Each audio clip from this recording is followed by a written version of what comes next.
ज्ञानेश्वर महाराज की जय. गोरोबा काकांची पुण्यतिथी. खरं पाहिलं तर ही महाराष्ट्राची भूमी संतांची भूमी आहे. ही ऋषी मुनींची भूमी आहे. साधू संतांची भूमी आहे. ठाई ठाई मठ आहेत, ठाई ठाई मंदिरं आहेत, ठाई ठाई धर्मशाळा आहेत, ठाई ठाई महान साधूंचे खऱ्या अर्थाने त्या ठिकाणी थवेची थवी आहे. कुंभमेळा याच भूमीमध्ये संपन्न होतो. तेव्हा सर्वांगाने पवित्र असणारा हा प्रदेश, हा महाराष्ट्र देश, अशा या महाराष्ट्राच्या मातीत साधू संतांनी अवतार घेतला. प्रत्येक जाती धर्मामध्ये अनेक संत जन्माला आले. माळी समाजामध्ये संत शिरोमणी सावता महाराज, की ज्यांनी स्वतःची शेती कर्माला सोडलं नाही, शेती केली आणि या विश्वाला जगाला दाखवून दिलं की कर्म केल्यानंतर खऱ्या अर्थाने आपल्याला दोन घास खावी लागतील आणि कर्मामध्ये कामामध्ये परमार्थ राम देव शोधारे संत म्हणून त्या ठिकाणी सांगतो.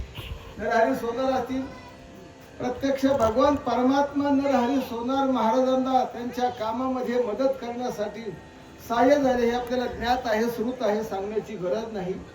तेव्हा अनेक संत या भूमीमध्ये होऊन गेले. त्यापैकी की ज्यांचं वय ज्येष्ठ आहे, जे ज्ञानाने श्रेष्ठ आहेत, अधिकाराने वरिष्ठ आहेत आणि वयाने सर्वात मोठे आहेत, असे असणारे संत, आपल्या सर्वांचं भूषण असणारे असे गोरोबा काका या महाराष्ट्राच्या मातीमध्ये उस्मानाबाद जिल्ह्यामध्ये कळंब तालुक्यामध्ये तेरढोकी नावाचं क्षेत्र आहे, त्या गावामध्ये जन्माला आले.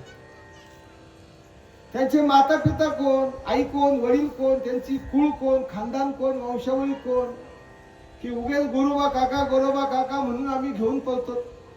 की ज्या संतांनी एवढी क्रांती केली की स्वतः ज्यांच्या घरी देव भगवान परमात्मा रुक्मिणी सहित काम केलं, ज्यांनी भागीदारी केली, ज्यांनी तुमच्या आमच्या घरी आमच्या शेजारची माणसं येत नाही, आमचा भाऊबंद आमच्याकडे येत नाही कोणी आमच्यामध्ये आमच्या मदतीसाठी कामासाठी, पण माझ्या गोरोबांच्या मदतीसाठी प्रत्यक्ष त्रैलोक्याचा भगवान परमात्मा ज्यांच्या मदतीसाठी धावून आले, ते सामान्य नाही, खूप विशेष अशा प्रकारची बाब आहे की ज्या जगाचा मालक असणारा भगवान परमात्मा माझ्या गोरोबा काकांच्या घरी गडी म्हणून राबतो. जे गरुड आहे तो गाढव म्हणून त्याच्यावर माती वाहून घेतो. त्या ठिकाणी आईसाहेब लक्ष्मी म्हण की जी पंढरपूर निवासिनी असणारी विराजमान रुक्मिणी माता, कजी गाडगे घट माट घडवते, पंथ्या घडवते, भावल्या घडवते, ते सामान्य एखाद्या सामान्य माणसाकडे येऊ शकतात का? त्यांची भक्ती, त्यांचा परमार्थ, त्यांचा देव, त्यांनी केलेला परमार्थ खऱ्या अर्थाने त्यांचे माझ्या बापाची वंशावळ चालवील मी सरळ, तेथे आनंद मिळविल निर्भेळ सकळाशी. म्हणून अशा असणाऱ्या गोरोबा काकांचे माता पिता महादाजी कुंभार, त्यांच्या पत्नीचं नाव रुखमाई. तेरढोकी तुम्ही जर गेलात त्या ठिकाणी 7 ते 8 शिव मंदिर आहे पवित्र. कनकेश्वर आहेत, काळेश्वर आहेत, अनेक शिव मंदिर आहे. भगवान पांडुरंग परमात्म्याचं भव्य दिव्य जुनाट मंदिर आहे त्या ठिकाणी. माधाजी कुंभार, आई रुक्माई माता हे पांडुरंगाचे एकनिष्ठ भक्त होते आणि त्यांना अनुग्रह केला रेवणनाथाने. प्रत्यक्ष 9 नाथापैकी असणारे एक नाथ रेवणनाथ त्यांच्या घरी, त्यांच्या वाड्यावर नेहमी यायचे. आदेश अलग निरंजन अशी म्हणून त्यांची भिक्षाही स्वीकारायची. माधाजी कुंभारांना अनुग्रह केला, रुक्माईला अनुग्रह केला, पण एक दुःख मात्र त्या घरामध्ये सतत सलत होतं का ते आपल्या पोटी संतान नाही, पुत्र नाही. भगवंताच्या कृपेने, भगवान शिवाच्या कृपेने त्यांना पुत्र प्राप्ती झाली. मी आपल्याला गोरोबा काकांच्या जीवना माता पित्यांची जीवनाची वाताहत कशी झाली, त्यांचा परमार्थ कसा या ठिकाणी महाराष्ट्राच्या या मातीत फुलला, तो विषय, तो विचार आपल्या पुढे प्रतिपादित करतोय. की ज्या माधाजी कुंभार आई रुक्माई यांच्या पोटी पहिला पुत्र झाला, ज्याचं नाव ठेवलं नाही, ज्याचं बारसं नाही, ज्याचं गोड कौतुक केलं नाही, पहिला पुत्र झाला तो पहिल्या दिवशी निवर्तला. असे 7 मुलं झाले. त्या माता पित्यांना किती दुःख झालं असेल जीवनामध्ये, त्या दुःखाचं वर्णन शब्दात करता येत नाही.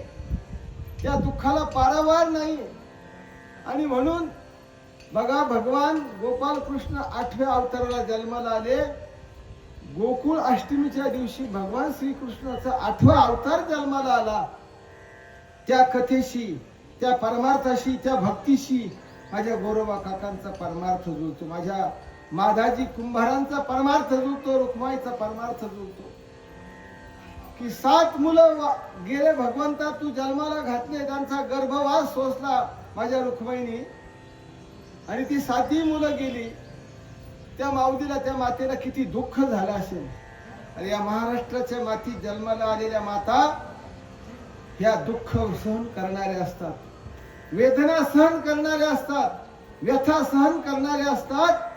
डोंगरा एवढं दुःख असतं तरी ती गाठोडं आपल्या हृदयात सहन करणारे असतात. ती खऱ्या अर्थानं माता असते, आणि ती या मातीत जन्मात आलेली माता असते.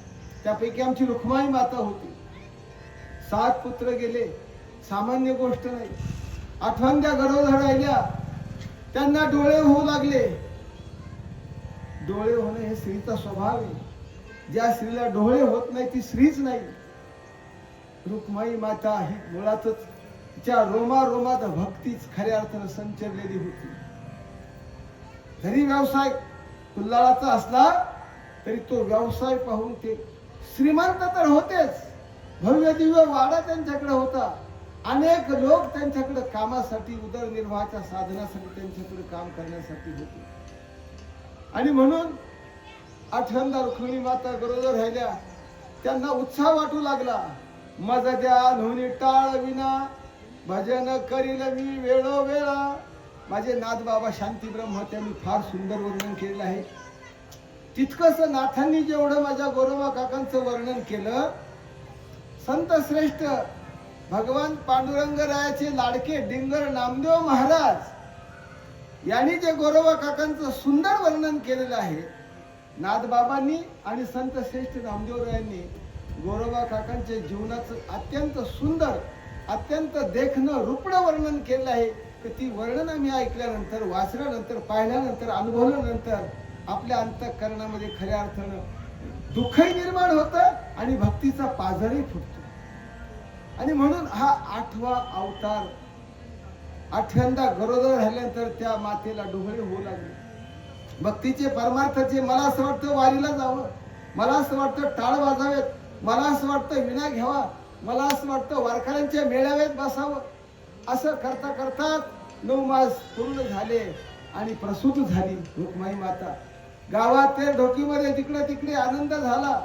भगवान पांडुरंग परमात्म्याला सुद्धा आनंद झाला.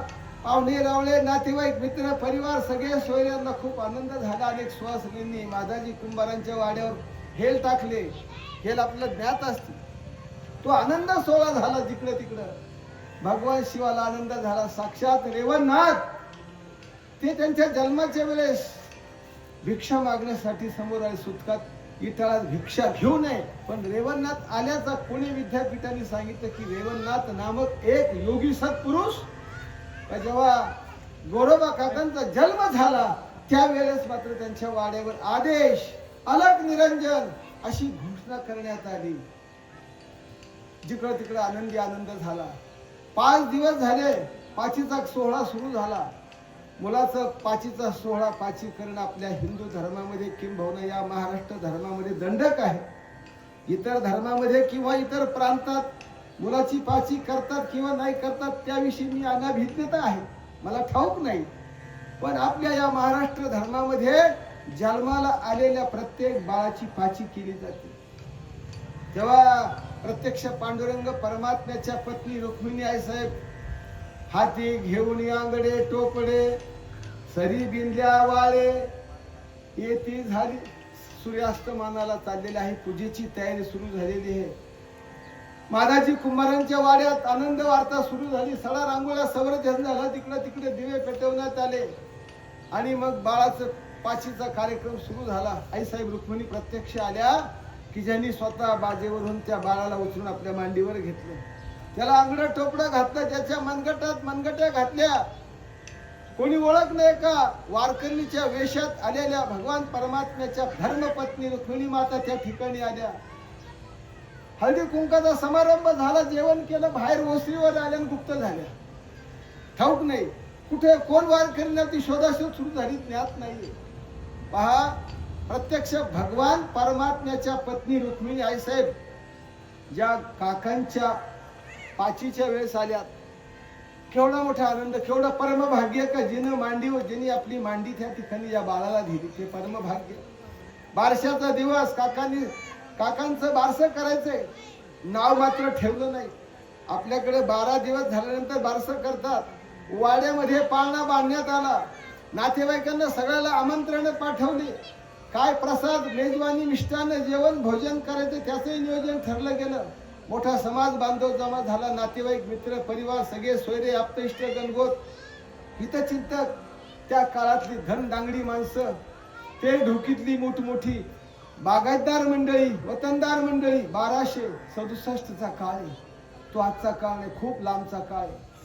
त्या काळात महादाजी कुंभार ऐश्वर्य संपन्न कुंभार होते की ज्यांच्याकडे अनेक लोक काम करण्यासाठी असायचे, मोठे श्रीमंत. पण पुत्र प्राप्ती झाली, मला पाची झाली. आता बारीचा कार्यक्रम त्या ठिकाणी काकांच्या माधाजी कुंभारांच्या वाड्यावर सुरू झालेला आहे. सकाळपासून त्या सोहळ्याची लगबग सुरू झाली, पण ऐन 12 वाजता सूर्य माध्यानीवर आला आणि पाण्यात असणार बाळ ते मृत झालं. पहा ते दुःख किती भयानक आहे. 7 मुलं गेले माझ्या रुक्माईचे, 7 मुलं. देवा, तू जन्माला घातले आणि तू घेऊन गेला, आणि आता हा 8व्यांदा बाळ जन्माला आलं, त्याला नाव नाही रे. त्याला नाव ठेवायचे.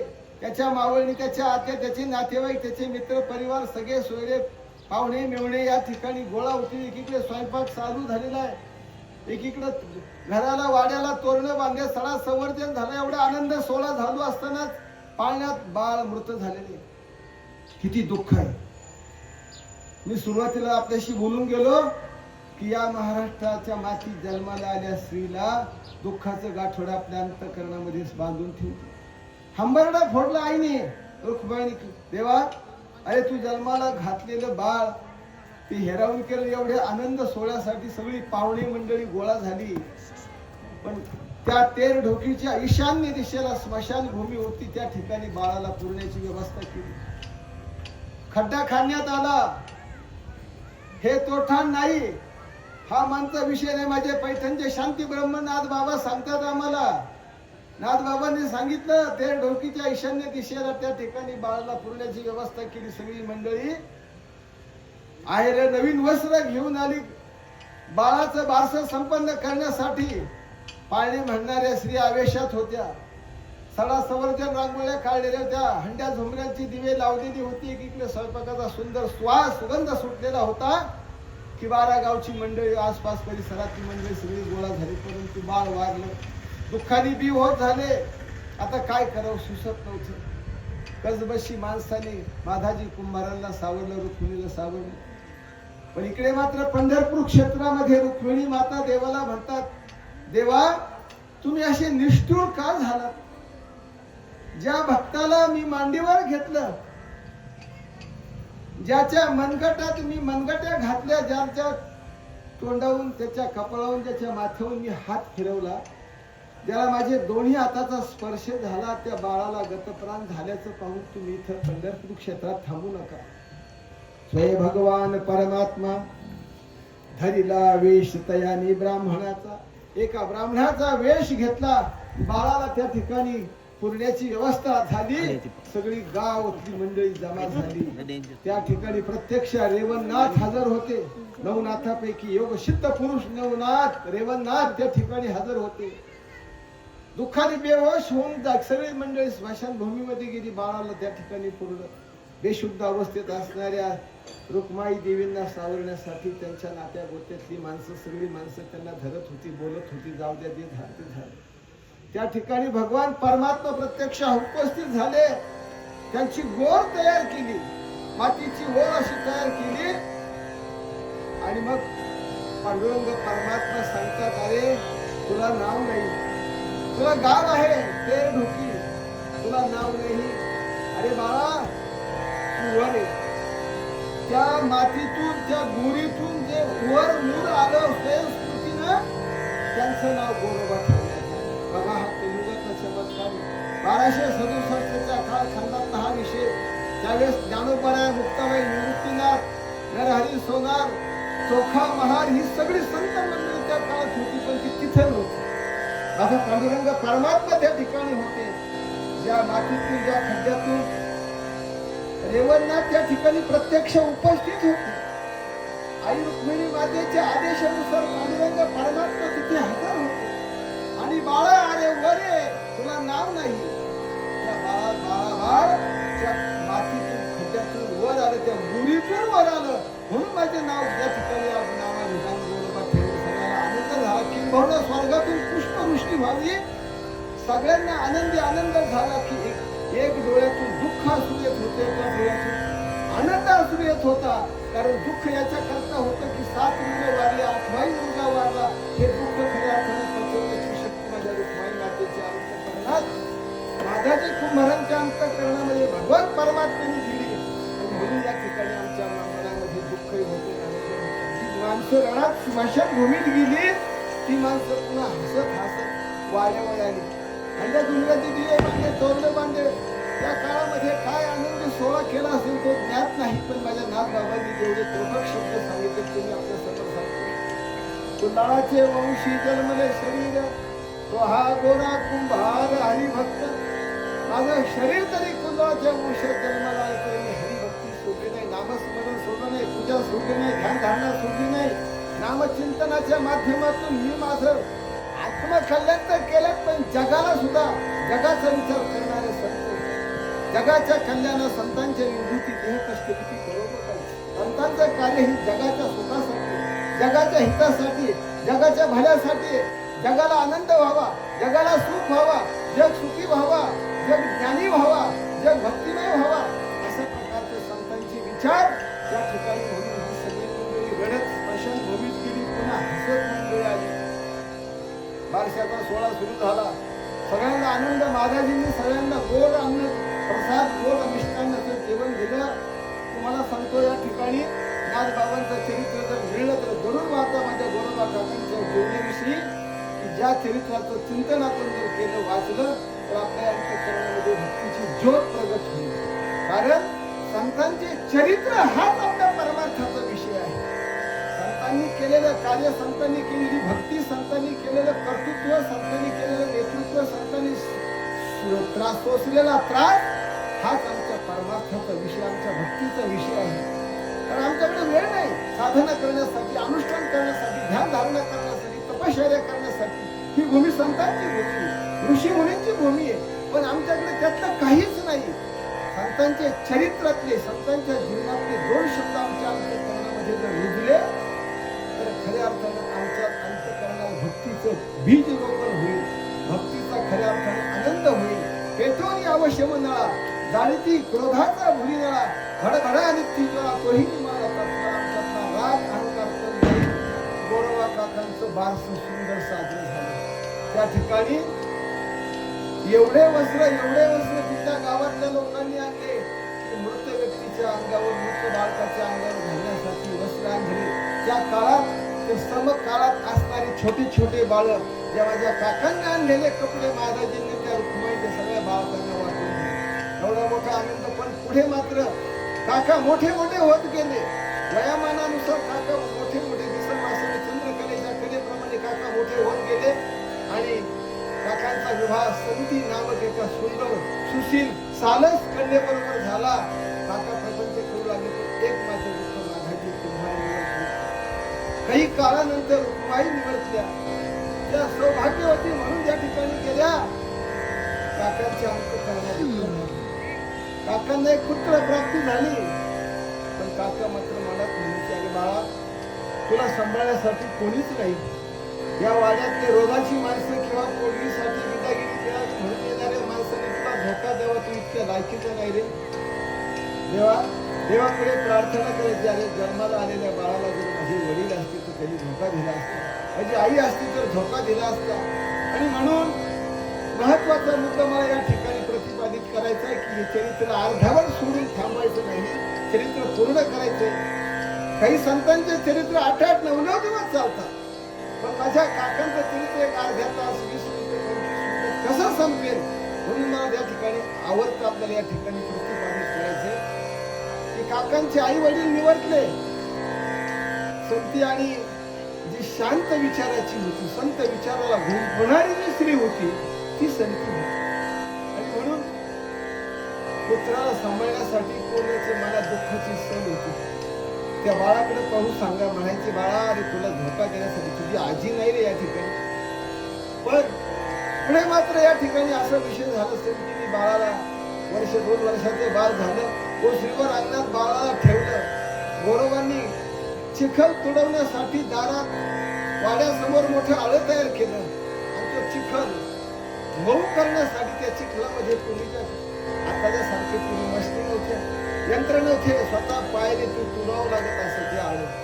आणि मग ते घट माठ पंत्या भावल्या बोळके तयार करायचे. ते बाजारात विकून कष्टाने घामाने श्रमाने आलेले पैसे त्याच्यातून आपलं जीवनचरित्र चालवायचं, आपला व्यवहार चालवायचा असा नित्यक्रम करीत असताना त्या ठिकाणी मात्र विषय प्रयोजन असं होतं की हे सगळं करीत असताना संतीने सांगितलं की काका, काका म्हणजे श्रेष्ठ. आपण छोट्या माणसाला काका म्हणत नाही हे लक्षात घेत नाही. माझ्या ज्ञानोबा असतील, निवृत्ती सोपान, मुक्ताबाई, सगळं सकल संत, या सर्व संतांमध्ये जे वयाने मोठे, ज्ञानाने मोठे, अधिकाराने मोठे, त्यांच्याकडे अनुभवाचं ठापट नाही. जे माठ कोणता कच्चा कोणता पक्का ते पाहण्याचं ठापट त्यांच्याकडे आहे. ते त्यात असणारे सर्व श्रेष्ठ म्हणजे काका आहेत. त्याचं सगळं आलं, ज्ञान आलं, श्रीमंती आली, वैभव आली, कीर्ती आलं, ऐश्वर्य आलं, संपत्ती आली. या सगळ्या गोष्टींनी श्रीमंत असणारे काका, त्यांची पत्नी संती सांगते काका मी केरणा नदीकडे जाते, थोडं धुणं घेते, 1-2 माठ भरून आणते, पाणी आपल्याला कमी करून माठोर माठ 2 माठ घेतले, बदलेत 1 माठ घेतला. बाळाकडे लक्ष द्या, बाळाकडे लक्ष द्या म्हणून सांगितलं. पण काका आहे इथे अवस्थेत असणारे काका त्या चिखल तुडत असताना त्या चिखलामध्ये पाणी कमी होतं. पण काकांच्या भक्तीचा खऱ्या अर्थानं त्या ठिकाणी अंतःकरणात पाझर निर्माण झाला.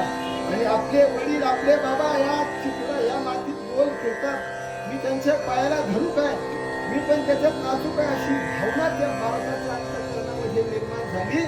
संती मात्र इकडे ते नदीच्या काठी गेलेले, कंठेश्वराला लांबून हात जोडले, माठ भरले, माठावर माठ 2 माठ घेतले. पण येताना मात्र उशीर झाला. 3रा माठ काखेत आणताना तिला ठेच लागली.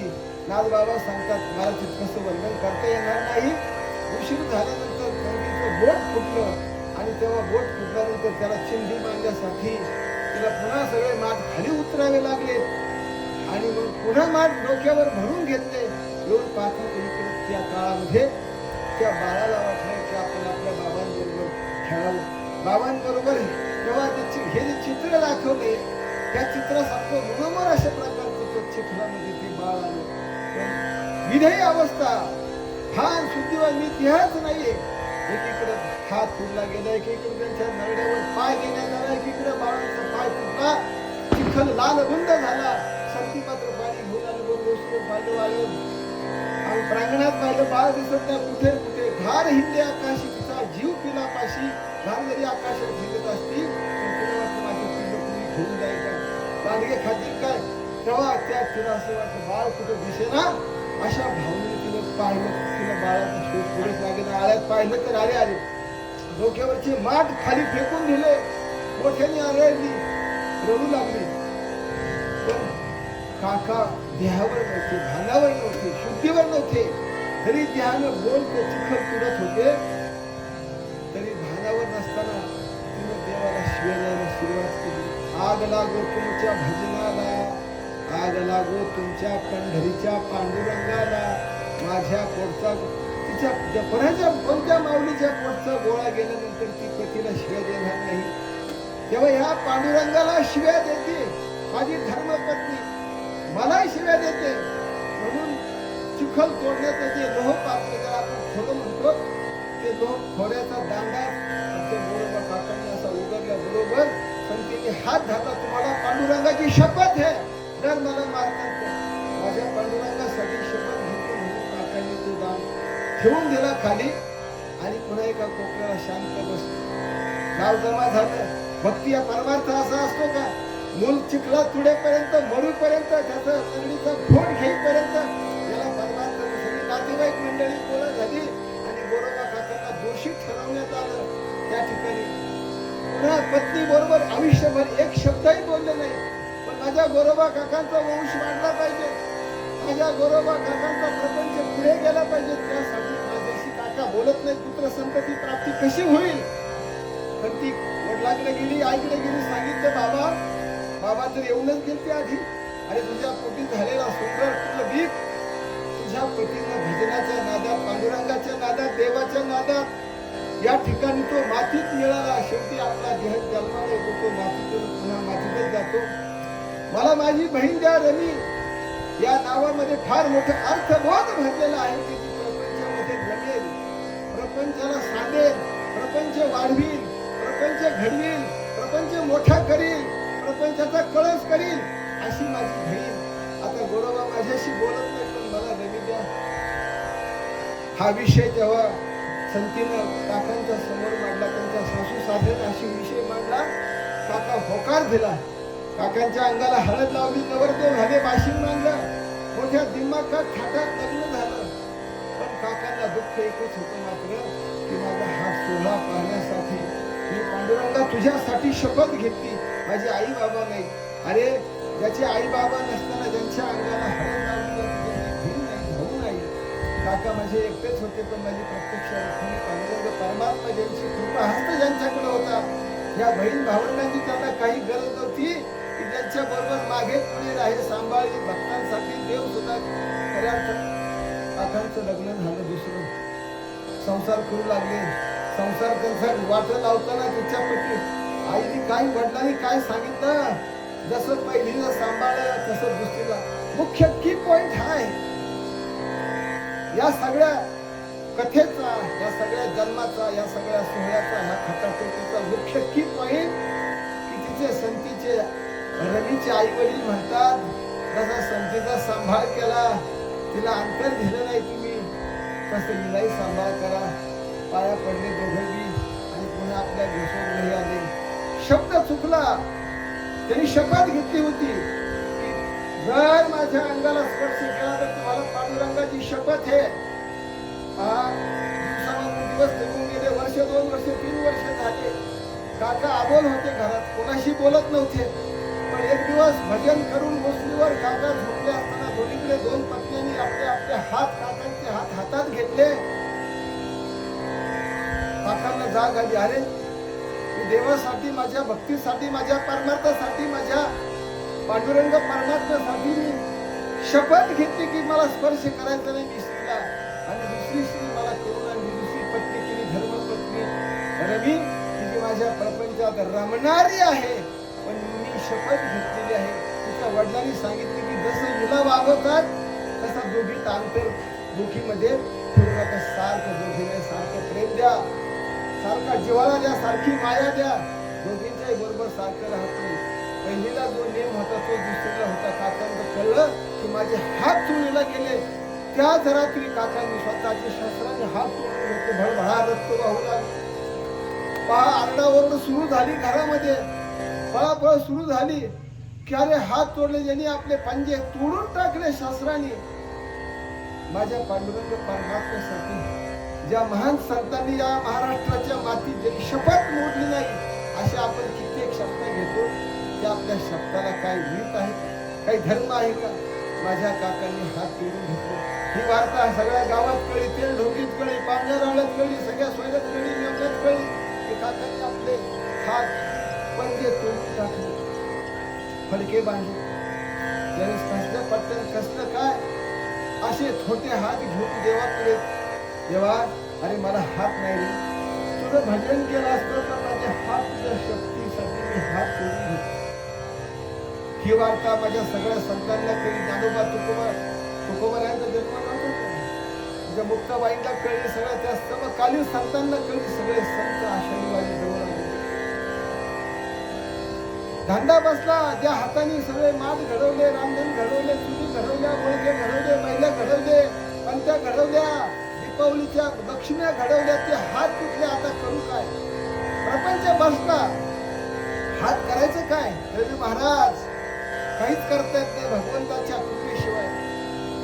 रुक्मिणी माता भगवंताला म्हणती, देवा तुमच्या भक्तांच्या एकदा मी पाचीला गेले, तुम्ही बाहेर त्यांना उठवण्यासाठी बारीचा आनंद सोहळा साजरा केला, पण तुमच्यासाठी, तुमच्या भक्तीसाठी, तुमच्या लौकिकतेसाठी, तुमच्या परमार्थासाठी, तुमच्या मोठेपणासाठी ज्या भक्तांनी त्यांचे हात स्वतः तोडून घेतले शास्त्राने, त्यांचा प्रपंच बसला, त्यांच्यासाठी तुम्ही काय करता? स्वतः भगवंत आईसाहेब रुक्मिणी गरुडास म्हणे, तुम्ही व्हावे गाढव. गरुडाला सांगितलं, बाबा तू गाढव घे.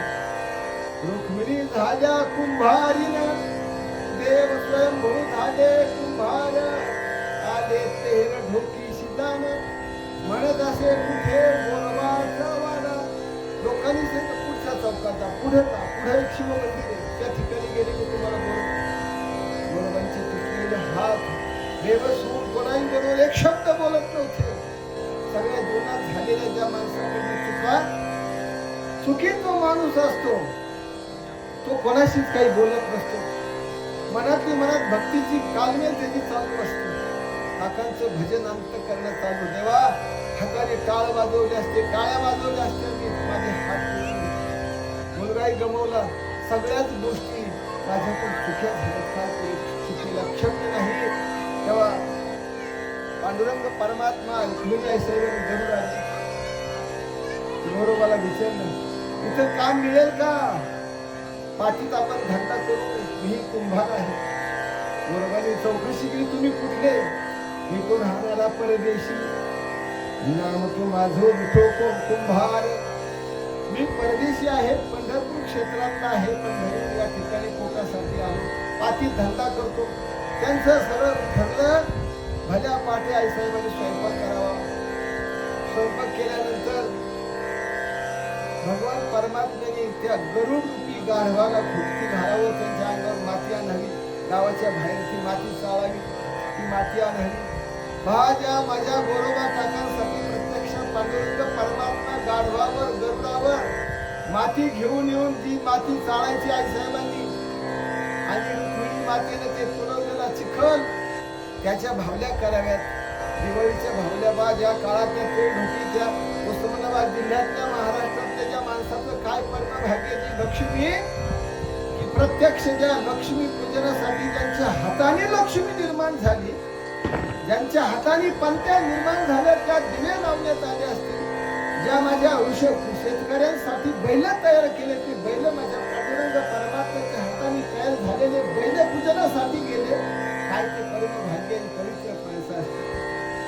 स्वतः बाजाराला घेऊन जायचं, विकायचं, त्यामध्ये भरभराटी झाली, प्रपंच खूप मोठा झाला. प्रत्यक्षात देवानी त्यांना सहकार्य करावं, माझ्या बरोबर मुखाली भजन करावं.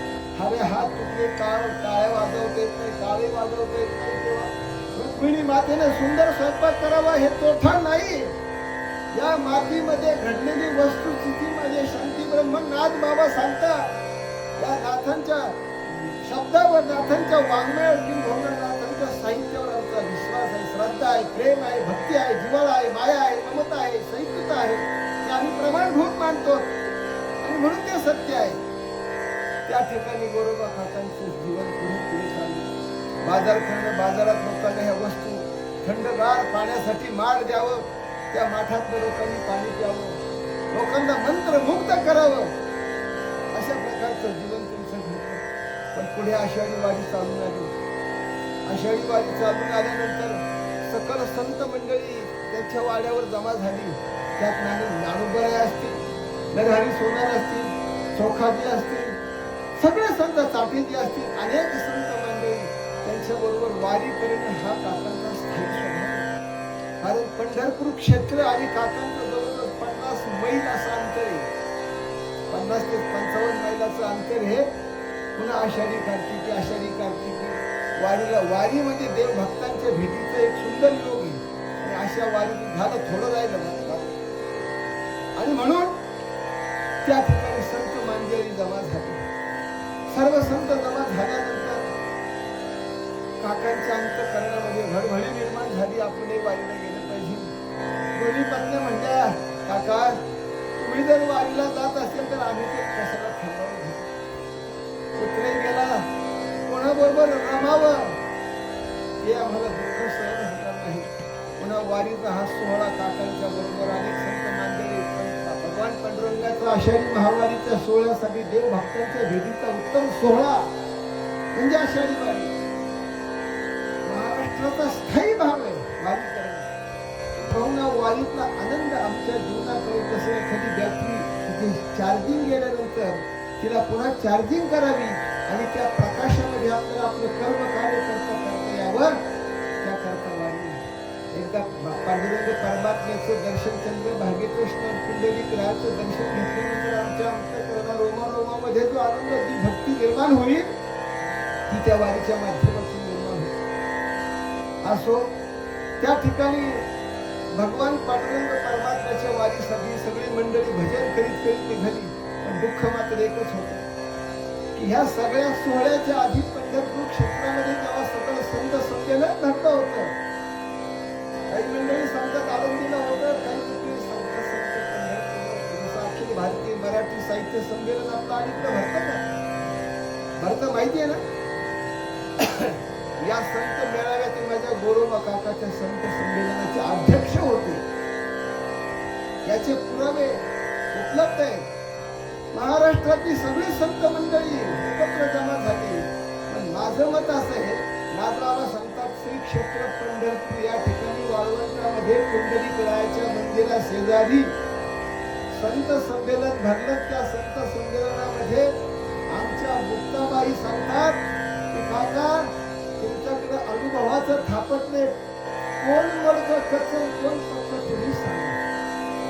तेव्हा ते अनुभवाचं थापटलं निवृत्तीनाथांच्या डोक्यात मारलं, ज्ञानोबारांच्या डोक्यात मारलं, सोपान काकाच्या मारलं, गोरोबा का आमच्या विसोबा खेचला. सगळे कोणी काहीही बोललं नाही. पण संत श्रेष्ठ पांडुरंगाचे लाडके डिंगर असणारे नामदेवरायांच्या पर्यंत काका जातात नामदेवरायांनी दोन्ही हात घालले. डोक्याला कच्च म्हणते की नामदेव महाराज देवाबरोबर मित्रासारखं वागायचे, गळ्यात हात घालून फिरायचे, देवाशी बोलायचे, देवाला जीव घालायचे, ते स्वतः जेवायचे. पण काय गुरु नव्हता, सद्गुरु केले नाहीये, गुरुची भेट झाली नाहीये, गुरुचा अनुग्रह नाहीये, गुरुची सेवा नाहीये, गुरुची भक्ती नाहीये. गुरु म्हणजे जीवनामध्ये मुक्त करणारे श्रेष्ठ व्यक्तिमत्व म्हणजे सद्गुरु असतात. आपल्या अज्ञानाची निवृत्ती, ज्ञानाची खऱ्या अर्थाने आपल्या अंतःकरणामध्ये प्रकाश करणारे व्यक्तिमत्व म्हणजे गुरु. गुरु ब्रह्मा गुरु विष्णू गुरुदेव महेश्वरा गुरु साक्षात परब्रह्म तस्मै श्री. ब्रह्म विष्णू महेश या तिन्ही देवांची एकवटलेली शक्ती म्हणजे गुरु असते.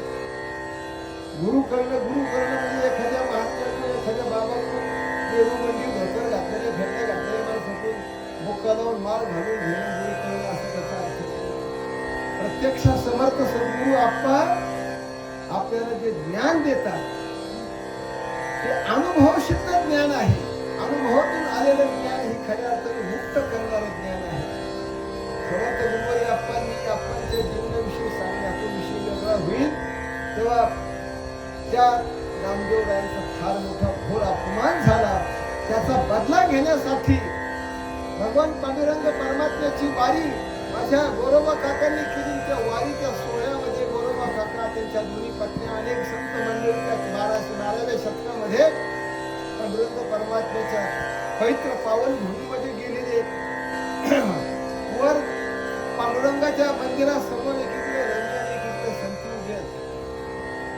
गोरोबा काका मध्ये जेव्हा मला हात नाही रे, तुला हात जोडले असते, पुत्र असता तर तोही माझ्या कडेवर असता पत्नीच्या, काय करू, मला फक्त मुखाने तुझं भजन करते एवढीच मला खऱ्या अर्थाने शक्ती प्राण माझ्या शरीरात आहे. शस्त्रास्रू नाही ना मी देवा, तुझा अभिषेक मी कसा करू. डोळ्यातल्या पाण्याने माझ्या पांडुरंगाच्या चरणाचा खऱ्या अर्थाने त्याने अभिषेक केला. देवाचा अभिषेक, देवाचे चरण खऱ्या अर्थाने काकांच्या डोळ्यातले 2 थेंब पांडुरंगाच्या चरणावर पडले. तो महारुद्राभिषेक झाला. पांडुरंगाला आनंद वाटला.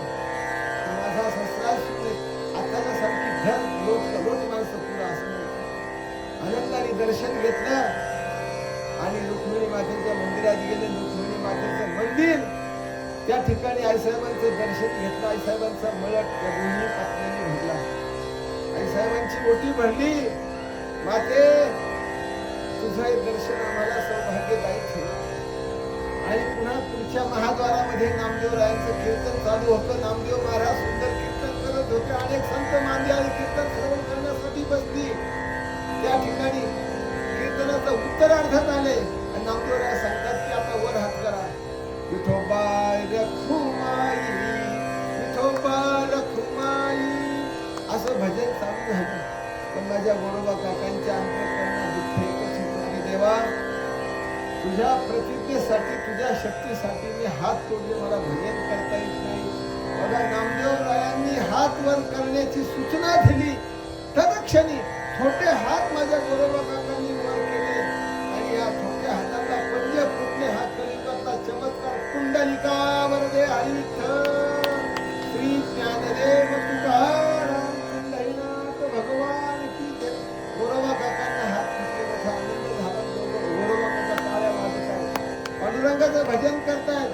संती पुन्हा देवाकडे गेली आणि देवाला सांगती देवा अरे काकांना हात फुटले, माझा गेलेला पुत्र ज्या ठिकाणी कीर्तन करत होते त्या कीर्तनातूनच बाळ रांगत रांगत संतीच्या मंदिरात स्तनपान केलं. एवढा असा हा आनंद सोहळा पंढरपूर क्षेत्रामध्ये ज्या काकांच्या जीवनामध्ये घडला ते धन्य महापुरुष की त्या निमित्तानं मला एकच या दळवी परिवाराला कुंभार समाजाला की कुंभाराच्या वंशात जन्मले हे शरीर तो हा गोरा कुंभार हरिभक्त की एक दिवसापुरता मंडप बांधला झालं, एक दिवसापुरता महाप्रसाद केला झालं. पण हा जो वाडा आहे, हा जो परिसर आहे या ठिकाणी माझ्या काकांचं छोटे खाली फार मोठं नाही पण मंदिर करा, कारण ते व्यासपीठ ठरेल. समर्थ आप्पांचे आशीर्वाद आपल्या बरोबर आहे. या परिसरात मागे लागून छोटस मंदिर वर्ष 2 वर्ष जरी गेले तर हरकत नाही. जरी जुन्या वाड्याचे दगड लावले तरी ते नवे होणारे आहेत. तेव्हा छोटं मंदिर करा ही मी सूचना करत नाही की त्या ठिकाणी आपला भक्तिभाव एकवटला जाईल. असे आपले हजारो शेकडो लाखो रुपये कुठेही जातात. अरे डॉक्टरचे तुंबड्या भरण्यामध्ये आपले पैसे जातात.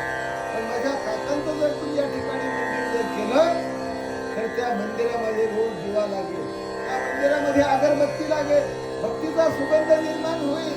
त्या ठिकाणी हरिनामाचा सुगंध निर्माण झाल्यानंतर माझ्या गोरोबा काकांची मूर्ती पाठीमागे पांडुरंग रुक्मिणी मातेची मूर्ती जर घडली तर तुमच्या अनंत पिढ्या अनंत कुळाचा उद्धार होईल. की जन्माला आलेली पिढी निर्माण झालेली लेकरं हे हरिभक्त निर्माण होतील, की गळ्यात माळ घालतील, भगवंताचं भजन करतील आणि सात्विक त्यांना आहार खाण्याची बुद्धी निर्माण होईल.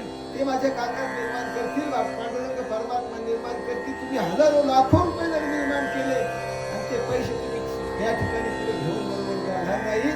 कीर्ती रूपाने या ठिकाणी संत जरी गेले तर माझ्या काकांचे विचार या ठिकाणी अस्तित्वात आहेत. त्यांची भक्ती आम्हाला स्फूर्ती आणि प्रेरणा देणारी आहे. आणि बोलता बोलता काही चुकीचा शब्द गेला असेल तर मी क्षमा मागतो. माझं तुम्ही ऐकून घेतलं. महाराष्ट्रात सगळीकडे राधाचा असता हा सोहळा मोठ्या दिमाखात, मोठ्या गर्दीत, मोठ्या जय घोषात चालू आहे. नगरला चालू आहे, आमच्या शिवगिऱ्यात चालू आहे. सगळीकडे आळंदीला ते ढोकीला तर मोठी गर्दी. सकाळपासून मोठं अन्नदान आहे. अनेक दान देणारी मंडळी आहेत.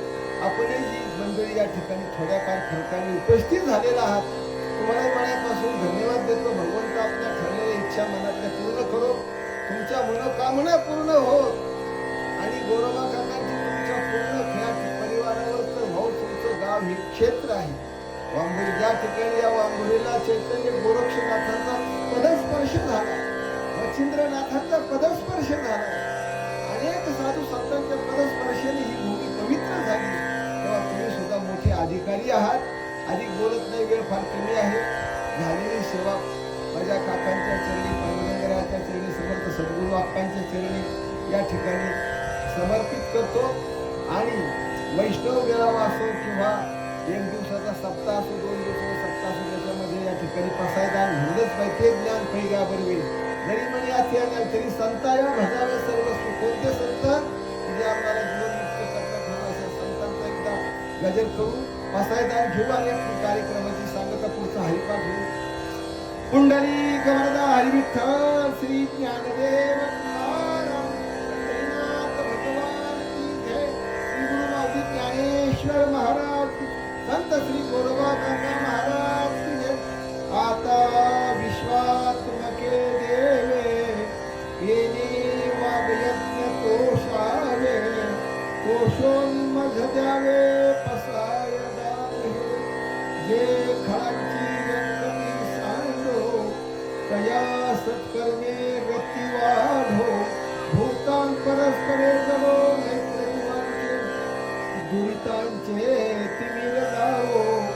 विश्वची स्वधर्म सूर्य पाहो, जो देवांशील तो तेला हो. प्राणजात वर्षत सखळ मंगळी, ईश्वर निष्ठांची मांदियारी.